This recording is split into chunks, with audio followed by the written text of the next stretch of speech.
Candidates, please be ready for the passage. Honorable members, it gives me immense pleasure to address the joint sitting of the two houses of Parliament. In the history of our democracy, 2019 is an important milestone. We, the people of India, are celebrating the 150th birth anniversary of Mahatma Gandhi, the father of the nation, this year. This year, our country will also celebrate the 70th anniversary of the Constitution Day. I am glad that our country is following the dreams of Gandhiji to build an inclusive society based on ethics and principles. Our nation is moving ahead, guided by the ideals of social and economic justice as enshrined in the Constitution. Honorable members, the country was passing through a phase of uncertainty. After the elections, my government assumed charge and vowed to build a new India with no place for imperfect, corrupt systems and lack of development. From day one, the mission of my government, based on transparency, was to improve the lives of our citizens, to eradicate their difficulties owing to poor governance, and to make sure that the benefit of public services reaches the lowest strata of the society. The targets of my government were determined by countless and helpless faces, such as that poor mother who cooked in a smoke filled kitchen, that helpless sister who was compelled to postpone her own treatment due to financial worries despite serious illness, that daughter who had to wait the whole day until the cover of darkness for going to the toilet, the child who was compelled to wait for daylight to study because there was no electricity, that farmer who was caught in the anxiety of repaying his loan while watching his crops damaged by hail storm, the youth who was unable to earn his livelihood because no bank would lend to him. These very thoughts have shaped the schemes of my government. These ideals have been the touchstone of my government's work. In the last 4.5 years, my government has infused new hope and confidence among the people of the country, enhanced the country's image, and has effectively brought in social and economic change. As a result, my government has been able to win immeasurable affection and trust of the people. The main goal of my government is to improve the life of every Indian. Honorable members, you will agree that for an inclusive and modern development of our country, it needs to be ensured that not a single family is deprived of fundamental needs.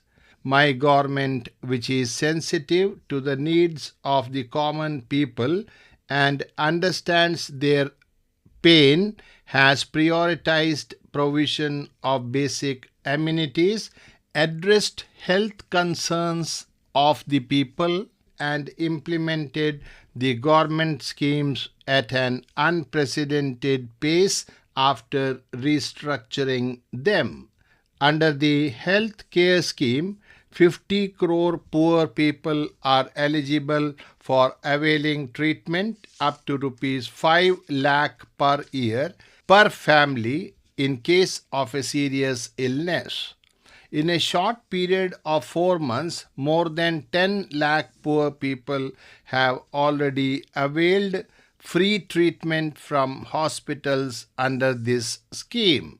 The endeavor of my government has also been on reducing the burden of out of pocket expenses on medical care for the poor and the middle class people. More than 700 different medicines are being dispensed at low cost. Similarly, reduction in the cost of cardiac stents has resulted in an annual saving of about rupees 4,600 crores to the poor and middle class. Reduction in cost of knee replacement has led to a substantial annual saving. My government has provided the facility of dialysis free of cost to those suffering from kidney diseases. This has resulted in a saving of more than rupees 2,000 per session for these people. In addition, lack of toilets had forced crores of Indians, especially our daughters and daughters-in-law, to lead an undignified and unhealthy life. Under the Swachh Bharat Abhiyan, more than 9 crore toilets have been constructed. It is the outcome of this mass movement that coverage of rural sanitation that was less than 40% in 2014 has increased to 98%. According to an assessment, because of the toilets built, numerous poor persons have been spared of various kind of diseases and several lakh lives have been saved. In the year of the 150th birth anniversary of Mahatma Gandhi, we must remember that we have resolved in his memory to achieve this by 2nd October. Honorable members, many of our mothers, sisters and daughters used to suffer from various illnesses because of smoke-filled kitchens, which also affected health of the entire family, and much of their effort and time was spent in collecting firewood. My government has provided more than 6 crore cooking gas connections to such sisters and daughters. Even after decades of efforts, there were only 12 crore gas connections in the country in 2014. In a short period of last 4.5 years, 13 crore families have been provided gas connections. Madam Deputy Speaker, past 5 years have seen massive improvement in health care. Earlier, a poor man used to be in dilemma whether to fulfill daily needs of the family or save the life of an ailing member. This situation has deeply pained, which motivated us to launch the world's largest healthcare program called Ayushman Bharat to provide medical treatment to nearly 50 crore people.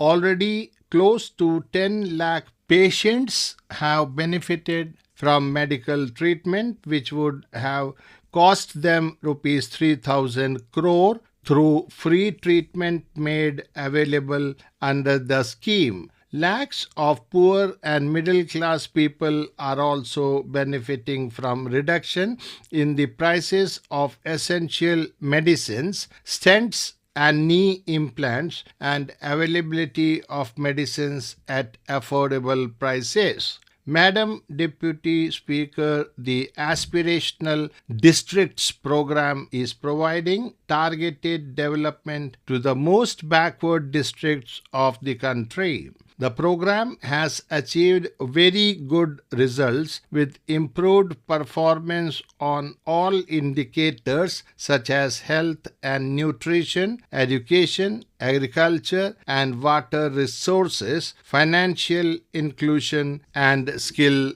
development.